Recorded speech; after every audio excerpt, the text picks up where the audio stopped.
What's going on, you guys? Welcome to the channel. I am Lance Yarbrough with DP Magic Books, and this is my first video, so thank you for tuning in. The whole reason for creating this channel, the whole motivation basically boils down to kind of the situation my life is in right now, where I don't have the opportunity these days to get out and socialize as much as I used to anyways, and which basically means I'm not able to perform magic as much as I would like.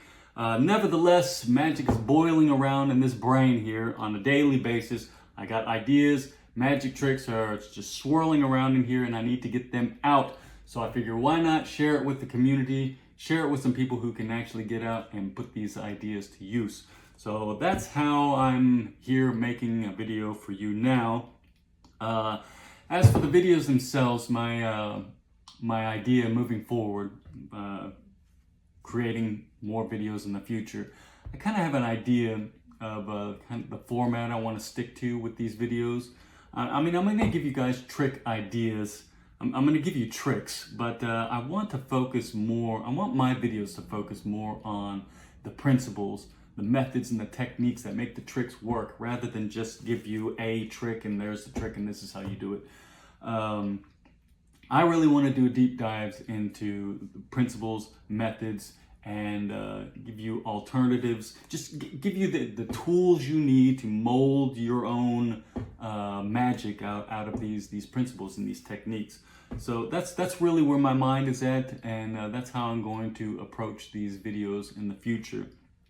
As for my style, well, we're going to be doing a lot of card magic.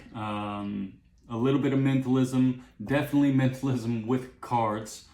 But my style definitely is primarily, I like to stick within self-working to slight minimal card magic. I do some slight heavy stuff, but that's really not the type of magic that I really like. Although we'll get into some slights definitely in the future, definitely the essential ones, but really I like to be sat at a table, relaxed, casual. I love having my participants handling the cards, have a procedure, a story. I like telling a story with the magic. I like having a great presentation. I like creating chaos with the cards out of my hands as much as possible, and then at the end everything comes together in a magical, glorious fashion. So which means a lot of the stuff that I'm going to be covering in my videos is going to be within the realm of card magic, mathematical principles, subtleties, discrepancies, how to disguise these discrepancies, how presentation ideas, how presentation alone can take a decent trick and turn it into a fantastic trick. So these are the kind of things that I'm going to be focusing on in my videos. I hope it's interesting and useful to you guys moving forward. As for the effect that we're getting into today, for my first video, I wanted to keep it simple. So this is a simple mathematical principle, a simple effect I got to show you for it. It's super simple, super fun to do, and super fooling if you don't know the method behind the madness. So let's get into it. What do you need?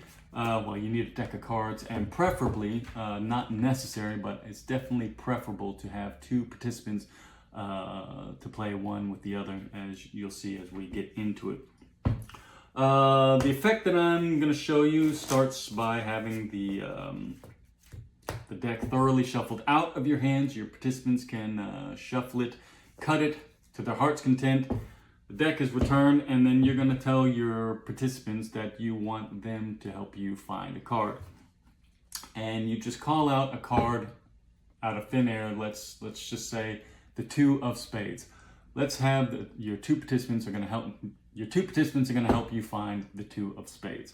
But specifically, participant 1 is going to help you find this card in the top half of the deck, while participant 2 is going to help you find this card in the lower half of the deck. Now, the top half of the deck is positions 1 through 26. So you have participant 1 name out any number between 1 and 26. It can be any number they'd like. Let's say they name the number 12. Now, You say, great, we're going to deal off 12 cards and see what we're left with. Again, we're looking for the 2 of spades. Out of a shuffled deck that you guys shuffled together, we're going to deal off 12 cards and see what we're left with. So you deal off 1, 2, 3, 4, 5, 6, 7, 8, 9, 10, 11, 12 cards come off, and we're left with, well, not the 2 of spades. You said, that's fine. We have participant 2 over here who's going to help look for this card in the lower half of the deck. That would be positions 26 through 52. You ask participant 2 to name out any number between 26 and 52. Let's say they name the number 27. You say, great, we're going to do the same thing.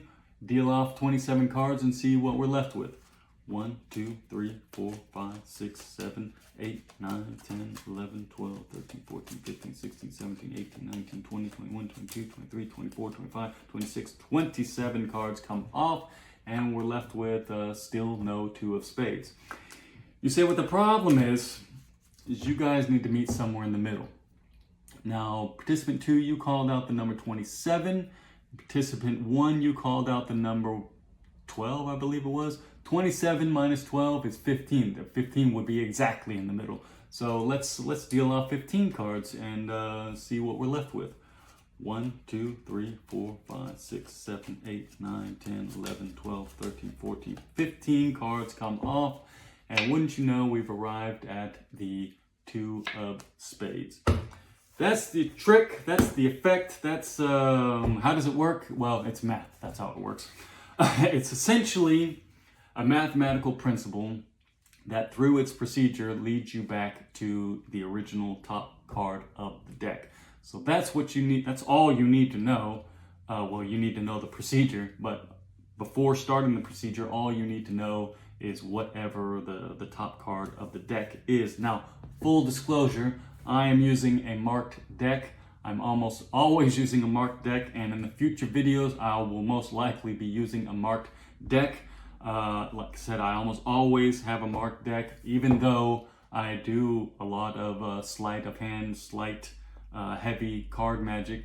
It's not my preferred style, but I still do have some tricks that I do that require heavy sleights. But having a marked deck, that's my point, is having a marked deck does not interfere with any sleight of hand style magic. However, you do need a marked deck to do marked deck specific card tricks. So that's my thinking, is to why not just have the tool available to you when you need it always. It's always there.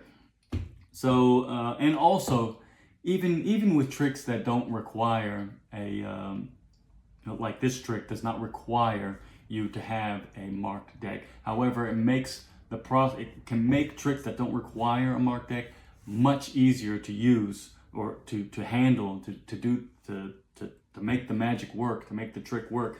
Just having a marked deck can make things a lot easier for you.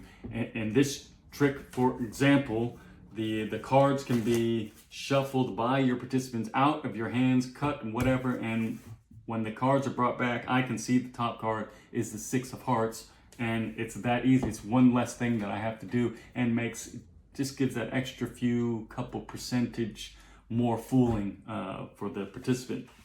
And so, yeah, so the top card is what you're going to name off.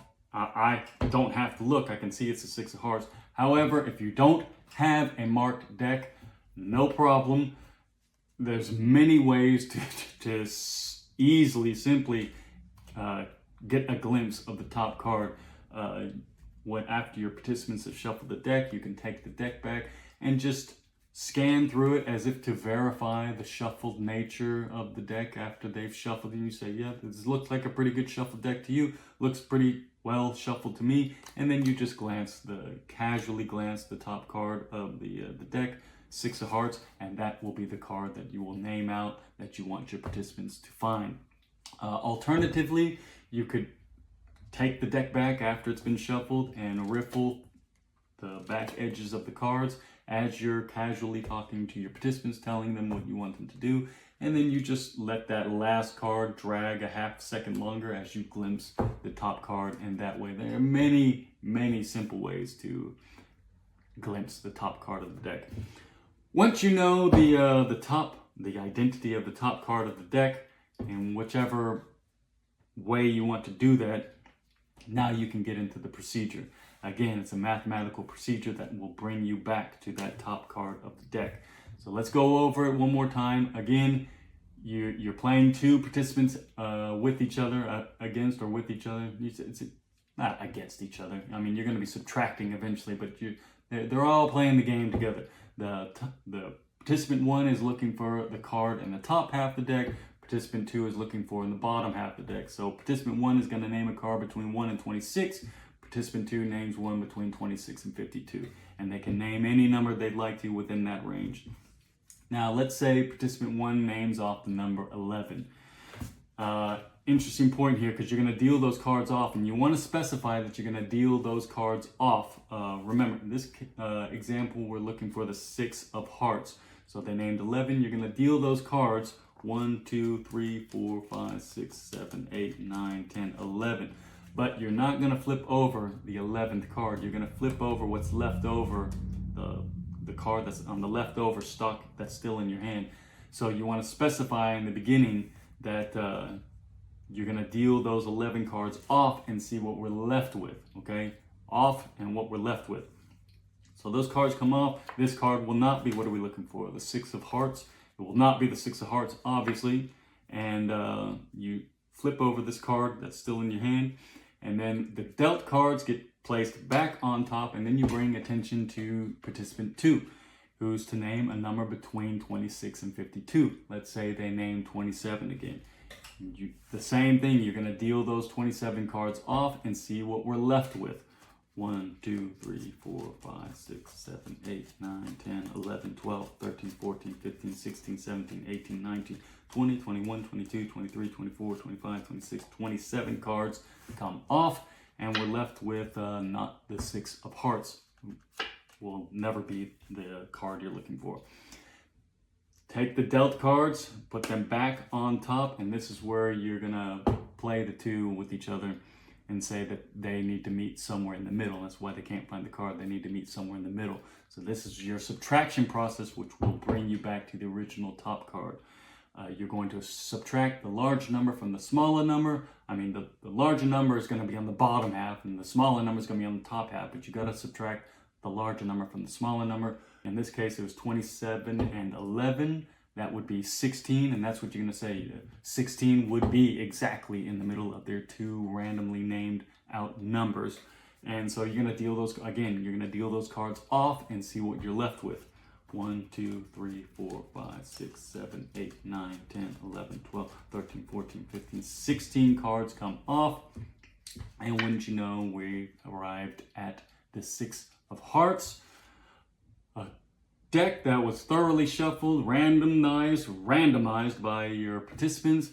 2 random numbers called out, subtracted together, and brought you to the idea. To a card you just randomly called out. That is the effect. That is how it works. Now, as for the principle, the mathematical principle is what brings you back to the top card of the deck. However, it doesn't necessarily have to be a single top card as I'm using in this effect. You could stack the deck with a 4 of a kind, with 4 aces. And you can go through the same procedure, and it will bring you back to this same top stock of cards, and you will have boom, boom, boom, 4 aces that you could deal out. It doesn't have to be a 4 of a kind. It could be any sequence that you want if you wanted to add cards together. Basically, the mathematical principle brings you back to the starting point, which can be any sequence of cards you want. In this effect, I just called out a card out of random, apparently out of random, and we found that card. But you could do a more prediction style. You could literally predict it or treat it as a prediction to bring you back to a card. It could be a pair of cards, one for this participant, one for that participant. There's many ways of kind of derivating from the effect that I just shown you, because again, this is just a mathematical principle that brings you back to the original setup of the deck before you start the procedure. So that's it. That's the principle. Hope you like it. I hope you can get some good effects out of it. or even just the one that I did is it's pretty fun. And yeah, I hope you like it, and I guess we'll see you on the next one.